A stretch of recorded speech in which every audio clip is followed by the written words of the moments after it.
Depuis plusieurs années, nous travaillons sur une toute nouvelle cuvée qui va sortir cette année en 2012. C'est notre brut blanc de blanc. Nous avons créé une nouvelle étiquette pour cette nouvelle cuvée et avons dû changer toutes les étiquettes de notre gamme afin d'être plus compétitifs sur les marchés et surtout répondre aux attentes des clients. J'espère que vous l'apprécierez tout autant que nous. Je vais laisser la parole à Patrick qui sera plus à même de vous en parler.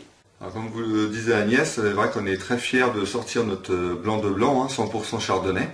Bon, la création du blanc de blanc, ça complétait bien notre gamme, parce qu'en montagne de Reims, où nous avons quand même beaucoup de cépages noirs, pinot noir et meunier qui apportent beaucoup de fruits rouges, que là contrairement, le 100% chardonnay, c'est toute la minéralité, toute la finesse, l'élégance, la fraîcheur, côté agrumes, côté plutôt un peu citron, pamplemousse. Alors la parcelle, elle est assez récente pour la famille, une quinzaine d'années. Pour nous c'est assez récent parce qu'on a refait le vignoble, remis un peu en état.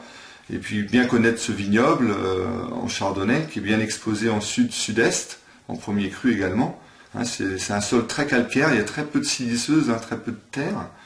Et le calcaire pour le chardonnay bien exposé, ça donne beaucoup de ce côté crais, crémeux et minéral. Alors l'assemblage de ce chardonnay, en fait, c'est l'année 2007, en année pure, à 50%, et 50% de 2006. Il y a quand même 50% de vin de réserve, une mise en bouteille en 2008 et aujourd'hui 2012. Avec une partie en vieille vigne, on a gardé une partie vieille vigne qui a une cinquantaine d'années aujourd'hui. Alors le côté vieille vigne est toujours intéressant, ça donne ce côté un peu en finale, en bouche, ça donne un peu, j'ai des notes de crémeux, de crème.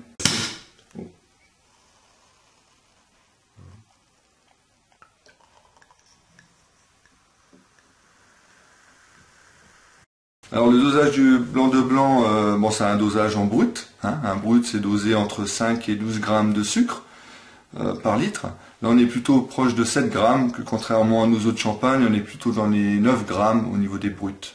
Faut pas trop sucrer quand même, parce que on veut garder ce côté frais et un petit peu sec, sans être trop sec, parce que avec la partie vieille vigne, c'est quand même assez une bonne rondeur quand même, malgré tout, une bonne souplesse surtout.